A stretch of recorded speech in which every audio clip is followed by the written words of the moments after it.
Christian parenting.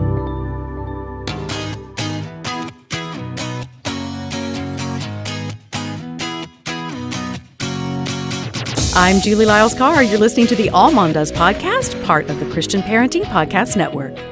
Today on the All Mom Does podcast, I'm Julie Lyles Carr. I have Jeannie Burlowski, and she is, I got to tell you, she's going to save you lots of money. She's got lots of ideas when it comes to taking your kids into a successful launch from your home. Jeannie, thanks so much for being with me today. Oh, it's great to be here. And I'm excited that we're not just going to talk about getting kids through college debt-free, but we're also going to talk about how faith intersects with that. Right, absolutely. So that is really your brand, girl. This is what people know you for, are your ideas around getting your kids through college debt-free.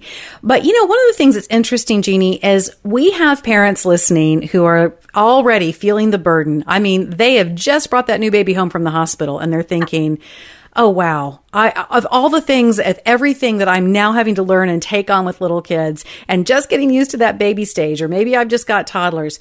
When do I have to start thinking about this? And some of them are going to think, oh, I bet she's going to say, before you ever got pregnant.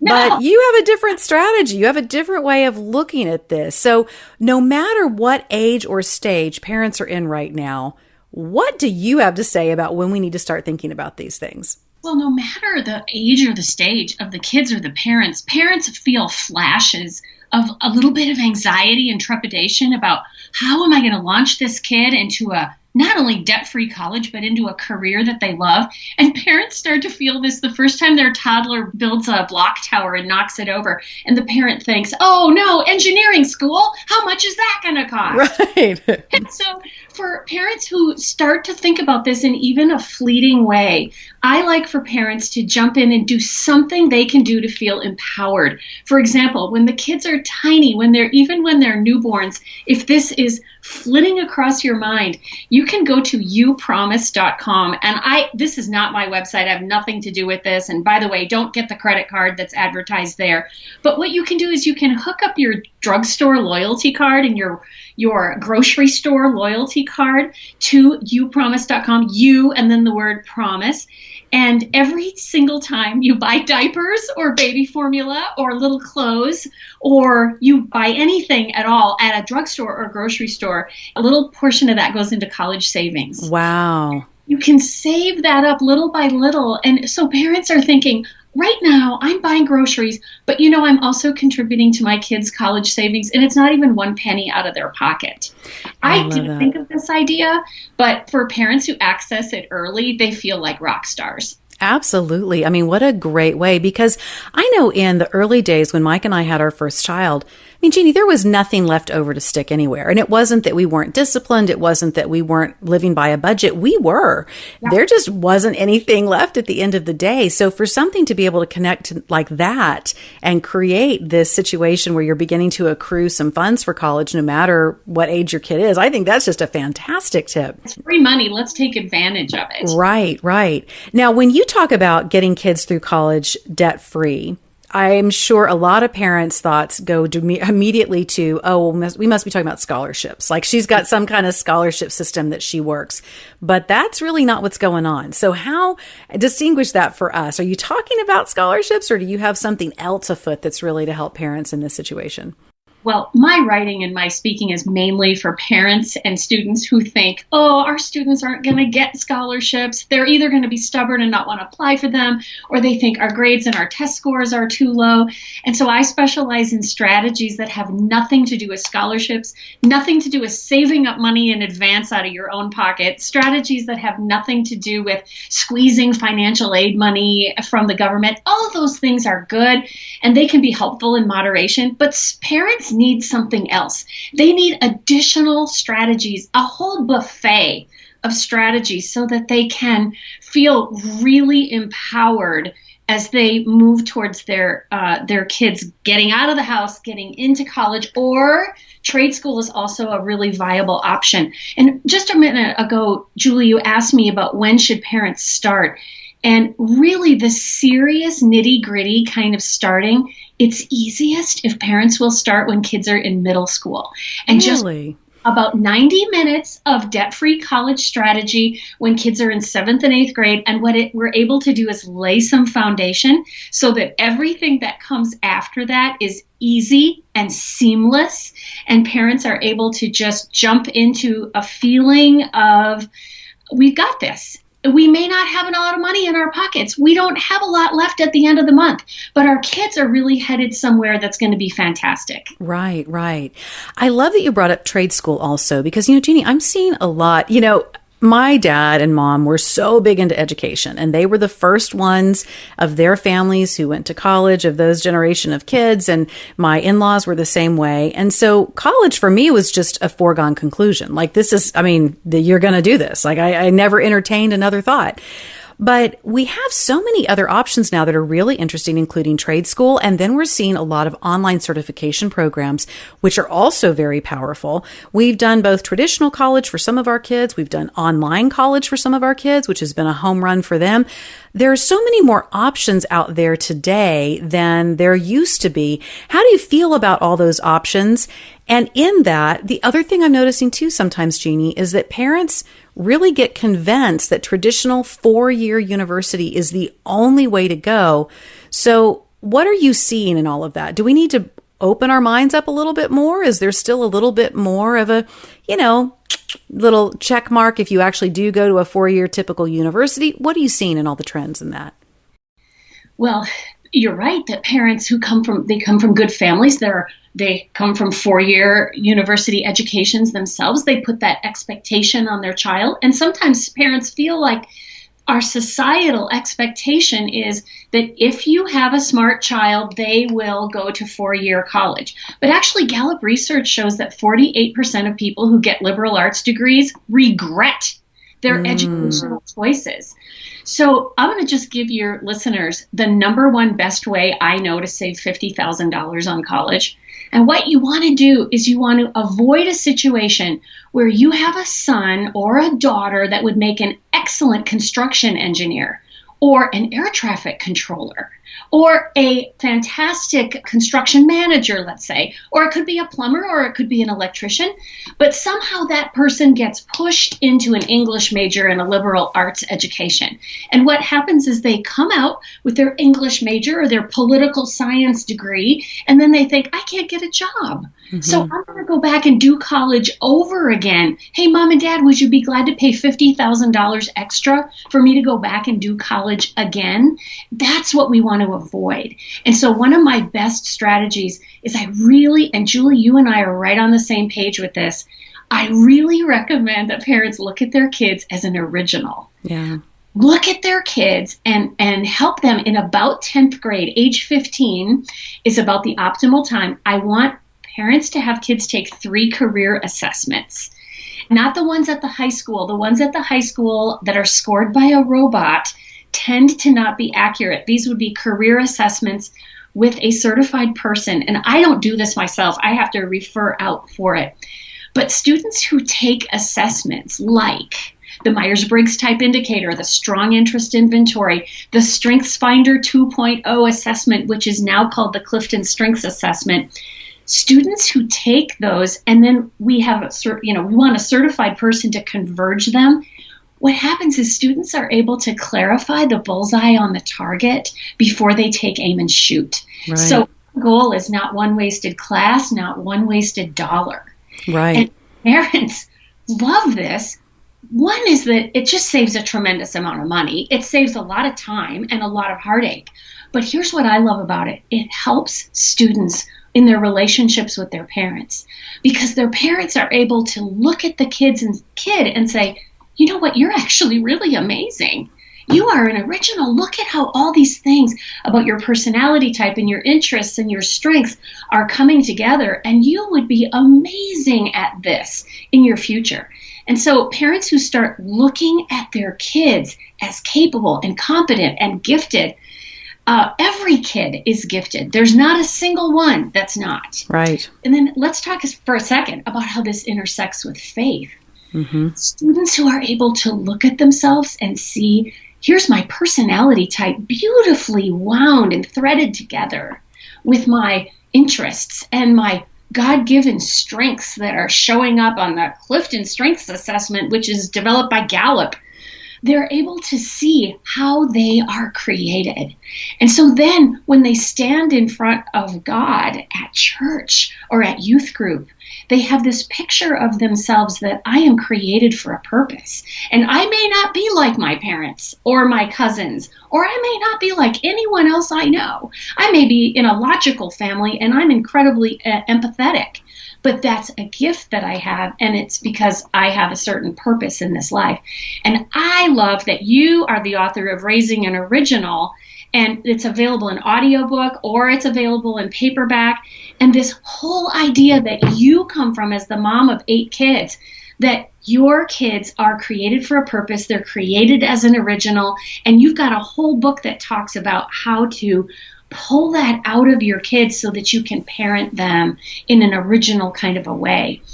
And so by doing this, we're able to find out pretty early on, should the kid go to trade school? Right. Could be the valedictorian of the high school class, Mm-hmm. and really needs to be going to trade school because they're going to be building skyscrapers someday.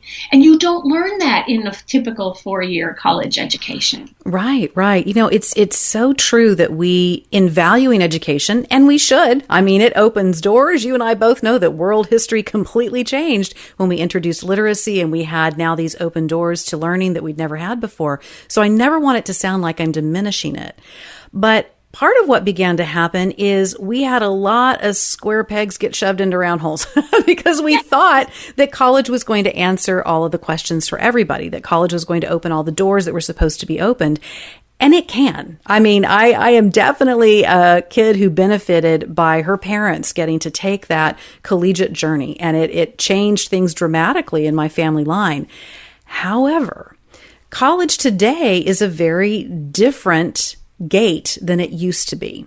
And because of that, we don't always see kids coming out of college with the job assured, with super clarity on where they're supposed to be headed. And that becomes a really interesting challenge when you've invested a lot in that way. I read somewhere recently that the typical college freshman is going to change their major 5 times. And I think that moms and dads need to see dollar signs after every change that occurs. I still want my kids to change majors if they need to. Don't get me wrong. Right. But this whole place of sending them in still under the auspices of, well, when they were 7, they said they wanted to be a veterinarian, that can get the price up really fast. So how you've spoken to this. What do you find the savings to be on the backside when parents do more of this preparatory work? And by preparatory, I'm not talking about just getting good scores on the ACT and the SAT. I'm talking about really doing an excavation of who your kid truly is before we launch them into a pretty high dollar venture when it comes to college these days. Right. And students are hearing from the time that they're quite young, and this phrase has been around for decades. Oh, don't worry about what you want to do when you're done. Just take random college classes to see what you're interested in. If you like your economics class, maybe you should be an economist. No, maybe you liked your economics class because your economics teacher was smart and funny. Or there was a cute guy in there. I don't know. Maybe that was just me. That kind of thinking is sorely off track, and it's leading to mountains of student loan debt for students. What we want to go for is not one wasted dollar, not one wasted class. And maybe in the 70s, we had to just take random college classes to see what we're interested in. But this is the 21st century. We have technology, we have assessments, and we have real human people who are trained to interpret these assessments and help students to figure out where they really might be headed. If I had a way, if I could change the educational system, I would make every college freshman, first semester, I would make them take a 1-credit class where they take these career assessments. They write a paper on 3 careers they might be good at, and then they're required to go out and job shadow and write papers about those experiences. This could be life-changing. Right. And for families who are families of faith, this whole discussion becomes not so much about money and how are you going to get rich when you're done, although some kids will. This becomes a discussion about what is your calling. How do you find out what your calling is? You look at what's true about yourself already. How are you created? How is your personality type woven and threaded together with your interests and your strengths? If there's one thing that can make a teen say, I am a created being with a calling on my life and a purpose, it's looking at themselves in this. I like how you said you excavate who you really are. You understand it. Your parents understand it. You're able to express it to other people. And then college becomes more of a tool and an effective tool when you are equipped in that way. You know, my husband Mike and I, with the 8 kids, we have absolutely bought into your train and your message about getting our kids through college debt free. And I know some parents who their concept is, well, the kids will go to college and they can manage college debt. They can take loans. They can do all of that. Give me a snapshot of where we are at right now in America when it comes to college debt, because it certainly seems like I still have friends, even at the age and stage of life that I am, who are just now getting things paid off and looking at having to take on more to get their kids through. I have friends who for many years stayed in a career they didn't enjoy because they had really oppressive college debt. So what are we seeing as a culture, and why is it important to try to get them through as best we can without debt on their part or our part? Well, where I've really been able to see this is I spent 30 years as an academic strategist, which you know. So I do consulting where people come to me for help applying to law school, medical school, graduate school, business school.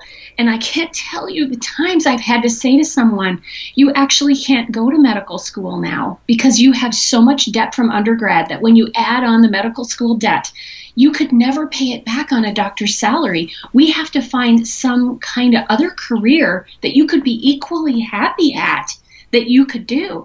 And I've had people crying in my office, and this is not why I signed up for this career, right, so that I could watch people crying. And sometimes I would say, how did you run up $180,000 in student loan debt in undergrad?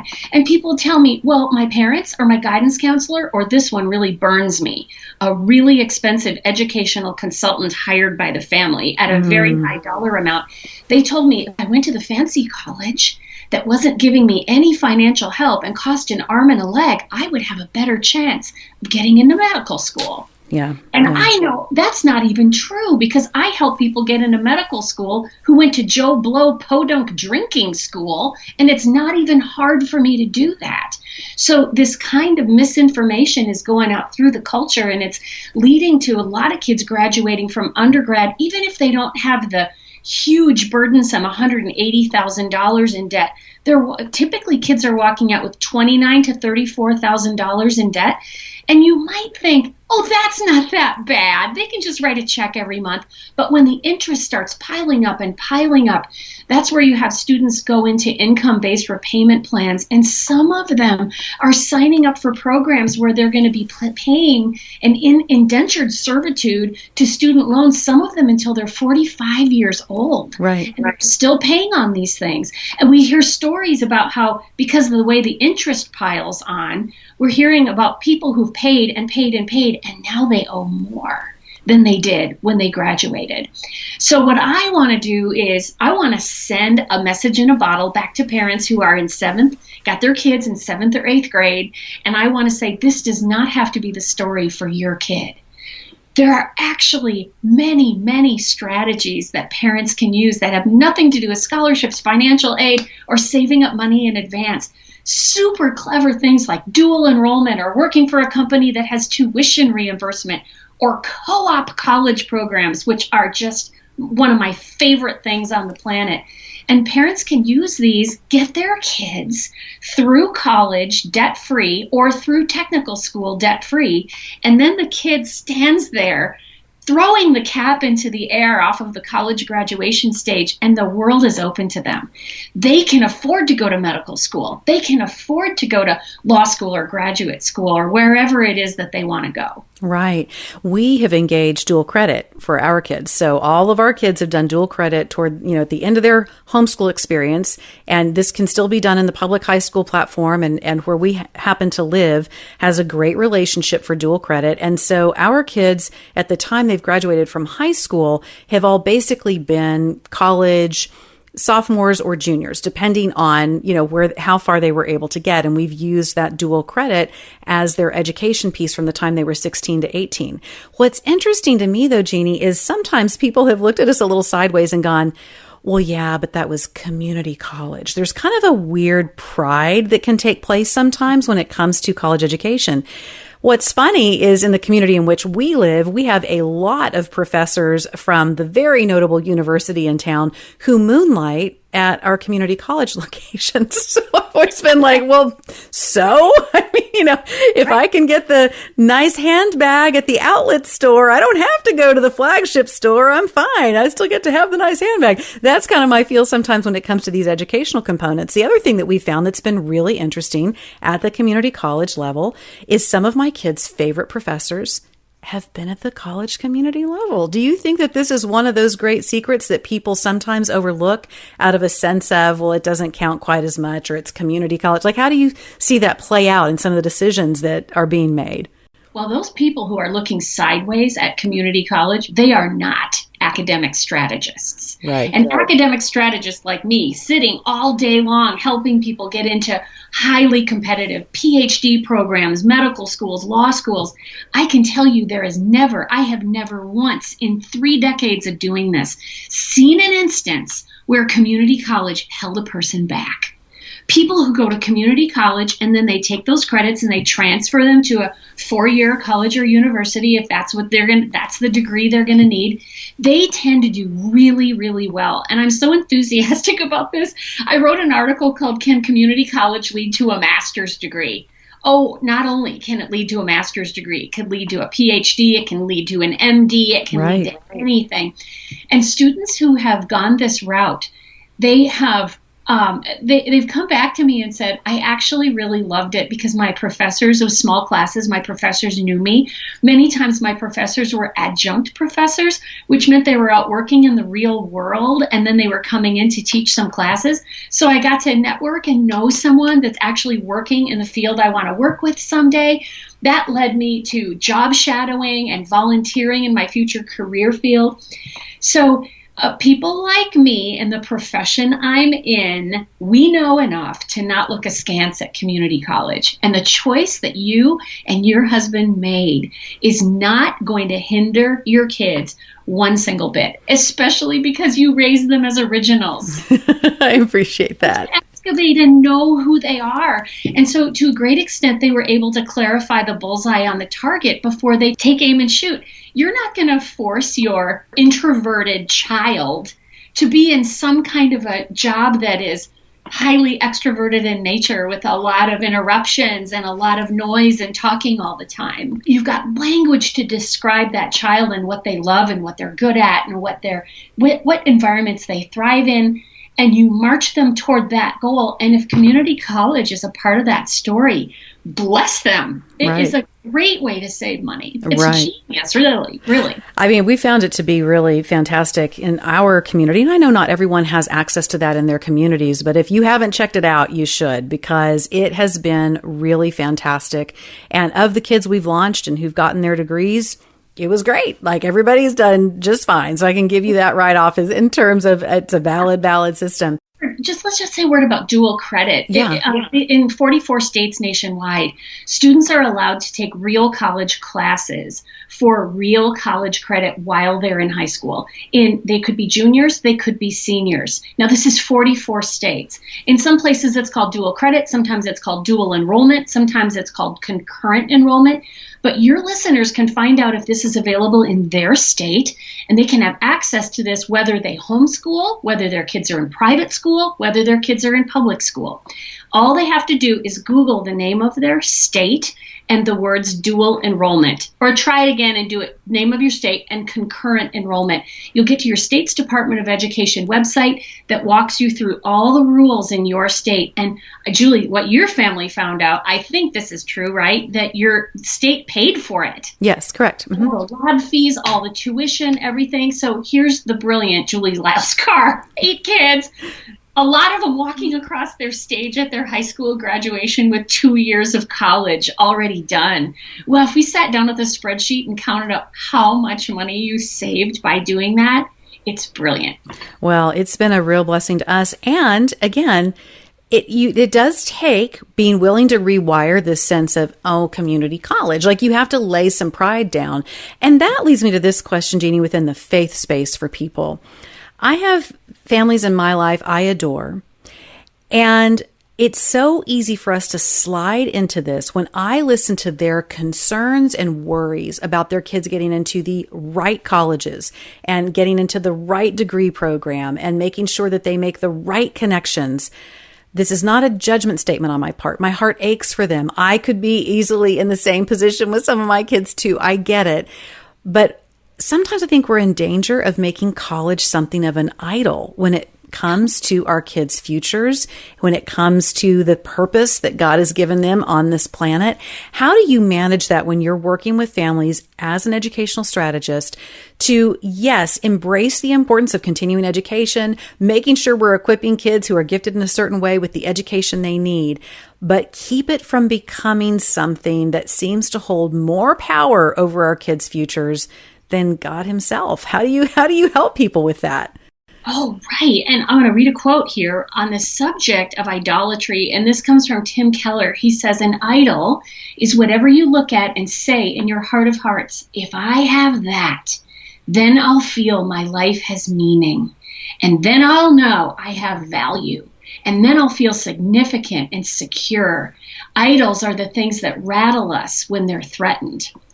And what I prefer for families is that they think in terms of Exodus 2, where God said to Moses, what is that in your hand? Mm-hmm. And it was his shepherd's staff.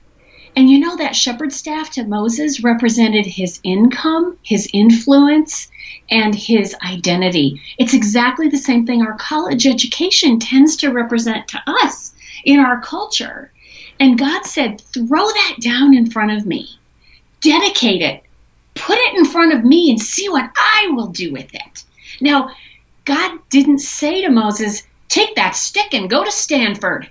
Take that stick and go to the University of Virginia for law school. It was throw it down before Almighty God and see what happens. And what happened was Moses threw that thing down, and the Bible says it became a snake, which kind of freaked me out when I was a little girl in Sunday school. But what you need to hear is that it became alive. Right. And when he picked it back up again and it became a stick in his hand again, he never looked at it exactly the same way. And whether your kids have community college experience, whether they go to technical school, whether they go to a state university or go to some little regional college down the street, or whether they end up at Stanford or somewhere like that, if they have thrown that down before the Lord of hosts and said, I want you to do something great with this, there is no telling what could happen to that kid. I know that. Parents are suffering a little bit because they've heard this adage, which is not true. Kids start hearing this when they're in 8th grade, and parents then start repeating it. If you don't get into a good college, you won't be able to get a good job when you graduate. That's not even true. Don't we all know people who went to so-called bad colleges and they have fantastic jobs? Yeah, absolutely. Yeah. So what we were trying to do is we're trying to break this idea that you have to go to a good school. That whole idea. Now, we don't want people to go to for-profit institutions. If you go on collegedata.com and you scroll to see the type of school it is, if it says P-R-O-F-T, that's how they spell it, for-profit schools, we run away from those. We never look back. We do not do those. But if it's not a for-profit school and it's not the big brand name fancy school, what I say to parents is, if you are thinking that if your kid gets into the front seat of a Mercedes, it's got to be going somewhere interesting. Well, what I say is a beat-up Toyota can get you somewhere interesting if you know where you're going. Right. All about that intention and thinking about it strategically ahead of time. I love that. Now, there's a whole realm that's developing now that's really interesting. My oldest daughter has 2 degrees from University of Texas and worked within those degrees for quite a while. But then she went on to get certification in doing coding.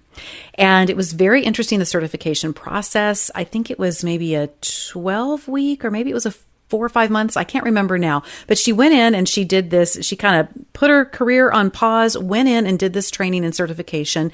And now she's working in that arena. And what's fascinating, Jeannie, is she has people around her who also have 4-year degrees or, went one direction and a completely different direction for college, but then went and did the certification, or people who don't really have that much college experience who did the certification. And it's a really robust and beautiful career, doors wide open. She's thriving in it.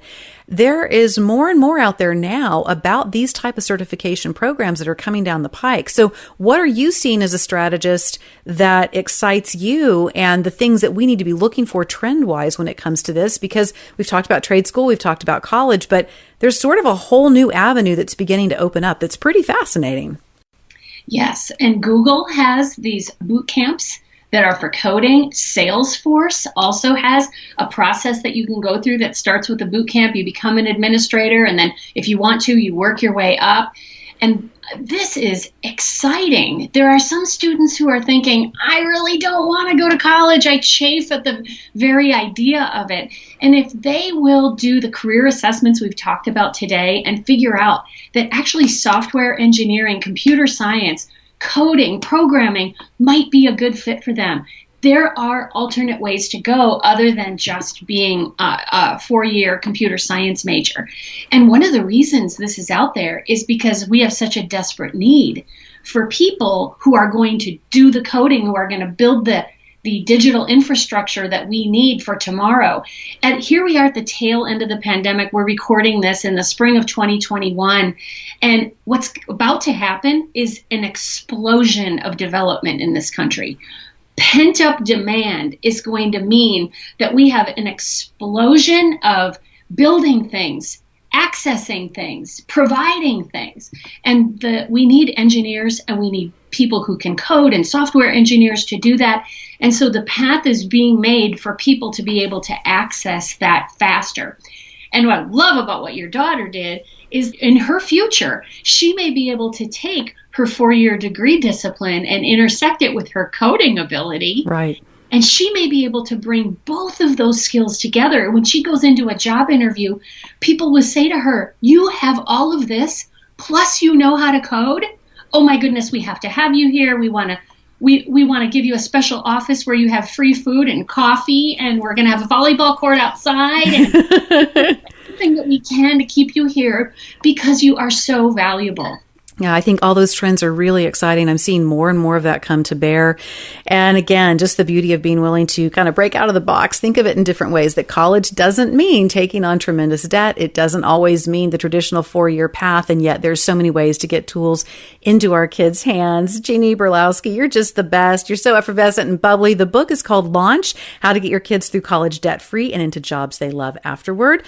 Jeannie, thank you so much for being with me today. I know that you're going to make a tremendous difference in the lives of a lot of our listeners, those moms who have just had that first baby and brought them home from the hospital, to those moms who are looking towards senior year going, what do we do now? So thank you so much for your time today. Great to be here. You'll find more from this episode on the show notes. Be sure and check them out at allmomdoes.com. And wanted to ask you a big favor, be sure and go to wherever you are listening to this podcast and give us a 5-star rating and review. It really helps us get the word out about the podcast. Can't wait to see you next time on the All Mom Does podcast.